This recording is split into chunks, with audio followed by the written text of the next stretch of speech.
Aí pessoal, estamos de volta na aulalivre.net para trabalhar nossas aulas de Química. E não se esqueçam, as aulas que nós estamos expondo aqui estão disponibilizadas para vocês no site aulalivre.net, junto com as apostilas e junto com testes que a gente colocou para vocês exercitarem esse trabalho que nós estamos fazendo nessas aulas visando provas, concursos e vestibulares. Hoje a nossa dica é sobre o capítulo de soluções, que é importante e que costumeiramente, recorrentemente, vocês encontram aí em questões de vestibulares. Vamos então à nossa exposição, lembrando que soluções, isso é sinônimo de mistura homogênea. Lembre-se, uma mistura é homogênea quando ela apresenta uma única fase.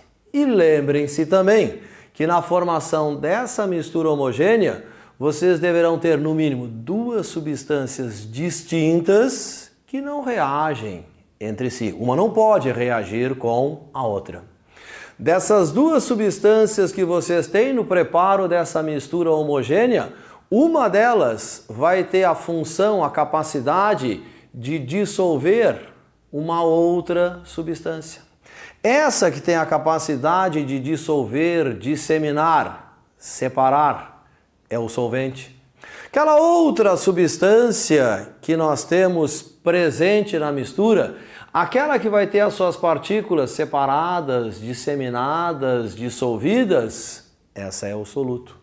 Então observem que no preparo de uma solução existe o solvente e o soluto, conforme falávamos anteriormente. A nós interessa diretamente discutir com vocês as soluções nas quais o solvente é a água. E a essas soluções que apresentam como solvente a água, nós então chamamos de soluções aquosas. Importante destacar a vocês que as soluções aquosas podem ser eletrolíticas ou não eletrolíticas. Para nós, as mais importantes, as eletrolíticas. Quando uma solução aquosa é considerada eletrolítica? Quando o soluto, ou seja, aquela outra substância que vocês têm em contato com a água, sofre o fenômeno da dissolução e aí vocês produzem íons. E isso acontece com quem? Com ácidos, com bases e com sais. Então não se esqueçam que as soluções aquosas de ácidos, bases e sais são ditas soluções eletrolíticas. Essas soluções, elas são condutoras de corrente elétrica. Importante nós destacarmos ainda sobre o capítulo de soluções, essa questão de solubilidade e insolubilidade. Observem, substâncias solúveis são aquelas que têm a capacidade de ser dissolvidas por uma outra substância. Já quando se diz que uma substância é insolúvel, é porque ela não consegue ser dissolvida por uma determinada substância. Para nós é importante falarmos das substâncias que são solúveis em função das soluções, onde a substância vai ficar plenamente dissolvida, no nosso caso específico, trabalhando com soluções aquosas em água. E aí entra uma questão que para nós é extremamente importante, que é o coeficiente ou grau de solubilidade desta substância. E a partir daí, nós poderemos classificar as soluções em saturadas, insaturadas, supersaturadas. Para isso, então, é interessante nós termos bem claro de solubilidade, ou, se querem, coeficiente de solubilidade. Para isso, então, trabalhemos esse conceito com a ideia de propor a vocês essa divisão das soluções em insaturada, saturada e supersaturada. O que é solubilidade, coeficiente de solubilidade ou grau de solubilidade? É o máximo de soluto, é a quantidade máxima de soluto que pode ser dissolvida por uma certa quantidade de solvente a uma dada temperatura. Sendo assim bem objetivo, concreto e direto com vocês, um pensamento bem objetivo. Quando se fala em solubilidade, pensem sempre o máximo que eu posso dissolver, o máximo que vai ser dissolvido. Esse máximo a ser dissolvido de uma substância através de uma outra substância numa determinada temperatura é que nós então chamamos de coeficiente de solubilidade. Observem, nós estamos trazendo para vocês um dado no qual o coeficiente de solubilidade do NaCl a 0 graus Celsius é de 35,7 gramas em 100 mililitros de água. Notaram? Eu estou afirmando para vocês que o solvente é água. Eu estou dando uma quantidade de água igual a 100 gramas, que equivale a 100 mililitros. Eu estou fornecendo a vocês uma temperatura, 0 graus Celsius, e eu estou dizendo que 35,7 gramas é o máximo de NaCl que vocês podem dissolver quando o solvente for a água, quando nós tivermos 100 mililitros ou 100 gramas de água e quando a temperatura for de 0 graus Celsius. E é isso que nós chamamos então coeficiente de solubilidade, o máximo que eu posso dissolver naquele solvente, naquela quantidade de solvente e naquela temperatura. Observem que nós aqui temos uma quantidade de água, 1 litro, portanto 1000 mililitros, a 0 graus Celsius, e eu tenho 200 gramas de NaCl disponível para jogar dentro daquele recipiente. E aí eu jogo. Ora, qual é o máximo que eu posso dissolver de NaCl em 1 litro d'água? 357 gramas. Como eu estou jogando 200, a que conclusão vocês vão chegar? Que esses 200 gramas serão completamente dissolvidos em 1000 mililitros de água na temperatura de 0 graus Celsius. E quando eu tenho uma quantidade de soluto dissolvida inferior ao máximo, e o máximo é o 357, esta solução é dita insaturada. De forma simplificada, podemos dizer para vocês que uma solução é insaturada quando a quantidade de soluto dissolvida é inferior ao máximo. Quem é o máximo? O teu coeficiente de solubilidade. Observem no nosso segundo caso, eu tenho 1000 mililitros de água, a temperatura é de 0 graus Celsius e eu tenho disponível aqui 357 gramas de NaCl. E agora eu jogo isso para entrar em contato com aqueles 1000 mililitros de água a 0 graus Celsius. O que acontece? Os 357 gramas serão dissolvidos. Mas notem, eu tenho dissolvido agora 357 gramas de NaCl. E o máximo que eu posso dissolver são exatamente esses 357.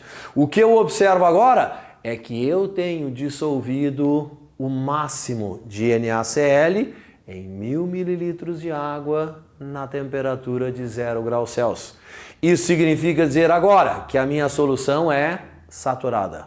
Ou seja, uma solução será saturada quando dissolvido eu tenho uma quantidade de soluto equivalente ao máximo. Aí a nossa solução é saturada.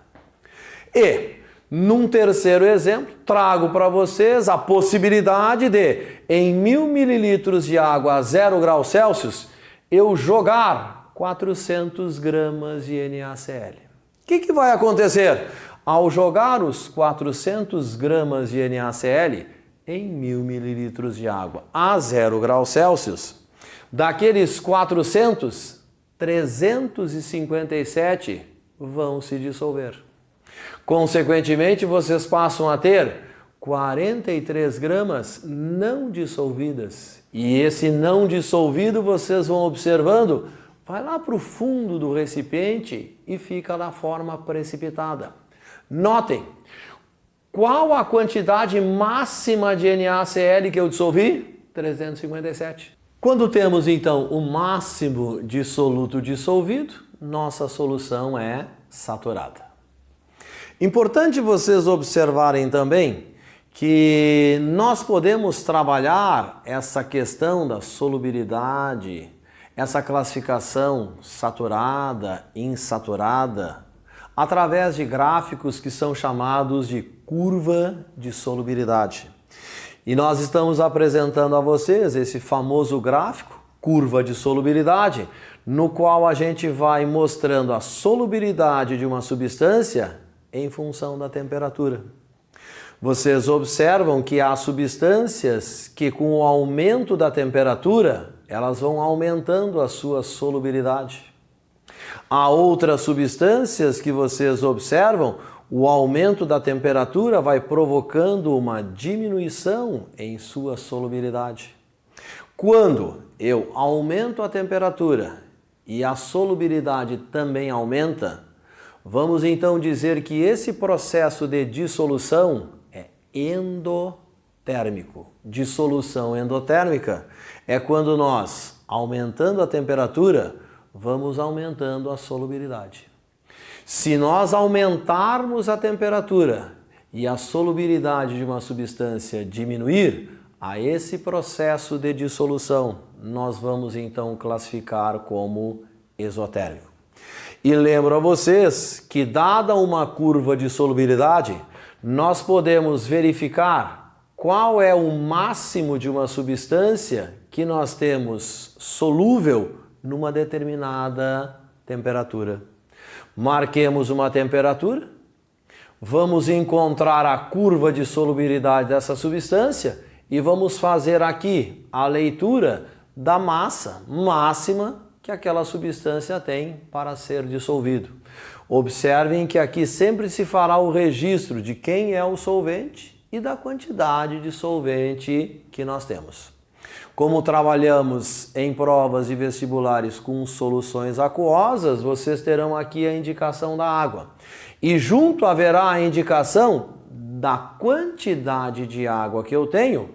E, a partir daí, eu pego uma determinada temperatura, encontro a curva de solubilidade de uma referida substância e vou ler aqui qual é a massa máxima daquela substância capaz de ser dissolvida pelaquela quantidade de água naquela temperatura. Aí estão as curvas de solubilidade, que são importantes e que nos permitem trabalhar a solubilidade das substâncias, a variação delas com a temperatura e também o aluno poder, a partir desses gráficos, verificar se uma solução é saturada, insaturada. Preste atenção a essas curvas de solubilidade, porque são tradicionais os seus surgimentos, os seus comparecimentos nas provas de vestibulares. Sobre as soluções ainda, nós temos uma outra discussão a fazer, que são os cálculos de concentração. O que é concentração? Que conceito, que ideia se tem sobre a palavra concentração? Concentração é toda a relação de quantidade que eu estabeleço entre soluto e solvente ou entre soluto e solução. E há alguns cálculos de concentrações clássicos, típicos e muito importantes que são cobrados em provas de vestibulares. Uma dessas concentrações é chamada concentração comum. Observem que a concentração comum é representada pela letra C maiúscula e a concentração comum ela estabelece uma relação na qual vocês vão dividir a massa de soluto pelo volume de solução. Massa de soluto dividido pelo volume da solução, esse cálculo nós chamamos de concentração comum. A concentração comum normalmente é dada em gramas por litro. Essa concentração comum para nós é importante porque ela permite a nós sabermos qual a massa de soluto que está completamente dissolvida em 1 litro de solução. Exemplo, Quando se diz a vocês uma solução aquosa 5 gramas por litro de NaOH. Ora, a água é o nosso solvente. O NaOH é o nosso soluto. Ao dizer 5 gramas por litro, então o aluno entende, vocês estão entendendo, que eu tenho 5 gramas de NaOH que estão completamente dissolvidos em 1 litro de solução. Aí está a leitura e a interpretação da nossa concentração comum. Repetindo, é representada pela letra C. Ela relaciona a massa do soluto pelo volume da solução e ela tem como unidade grama por litro. Uma outra concentração muito importante é a chamada concentração em quantidade de matéria por volume. Aquilo que nós chamávamos antigamente de molaridade. Hoje, essa molaridade é corretamente chamada concentração em quantidade de matéria por volume. Que relação faz a molaridade? Que relação faz essa concentração mol por litro? Ela relaciona o número de moles do soluto pelo volume da solução expresso em litros. Agora, que leitura nós faremos a partir dessa concentração chamada molar ou mol por litro? Observem que eu fico a todo instante dizendo as duas. Repito, não é errado dizer molaridade, molar. Aí o PAC pede apenas que nós, numa atualização, ao invés de falarmos em molaridade, falemos em mol por litro. Mas repetindo, essa concentração ela relaciona o número de moles do soluto pelo volume da solução. E ela tem como unidade, conforme vocês estão vendo, modernamente o mol por litro, antigamente era o molar. E o que significa dizer que eu tenho uma solução 0,1 molar de HCl? Ora, dizer para vocês que eu tenho uma solução 0,1 molar de HCl ou 0,1 mol por litro de HCl, eu tenho 0,1 mol de HCl completamente dissolvido em 1 litro de solução. Outra concentração que vocês têm bem explorada na prova é o título. O título, ele faz uma relação entre a massa do soluto e a massa da solução. Essa relação quantitativa na qual eu divido a massa do soluto pela massa da solução, nós chamamos de título. O título, ele é uma grandeza adimensional, ele não tem unidades. E como o título não tem unidades, é comum nós expressarmos através de percentual. E o título expresso em percentagem, nós chamamos percentagem em massa. E aqui é importantíssimo que vocês saibam fazer a leitura. O que é a percentagem em massa? Como ler o título expresso em percentual? Exemplificando, temos uma solução aquosa 36% em massa de H2SO4, que são essas soluções aquosas das baterias dos automóveis. 36% em massa, título expresso em percentagem. Como se faz essa leitura? Temos 36 gramas de H2SO4, que é o soluto, em 100 gramas de solução. Observem, os 100 gramas é a massa total da solução. 36 gramas são do ácido sulfúrico. Vamos então concluir que há 64 gramas de água. Isso me permite dizer que eu tenho 36 gramas de ácido sulfúrico dissolvidos em 64 gramas de água. Essa leitura para vocês é importantíssima ser feita. E eu também poderia trazer essa leitura expressa em volume. Seria a percentagem volumétrica. Isso é muito comum quando soluto e solvente são líquidos. E para líquidos, eu tenho uma medida muito mais precisa, volume, do que falar em massa. Mas não muda a nossa forma de pensar. Aquela quantidade percentual volumétrica vai dizer que aquele é o volume do soluto que vocês vão ter em 100 litros ou 100 mililitros de solução. Faremos a mesma interpretação, percentagem volumétrica, volume do soluto em 100 litros ou mililitros de solução. Com essas concentrações, é importante nós darmos destaque a um fenômeno, que é o fenômeno da diluição, que passamos a desenvolver com vocês.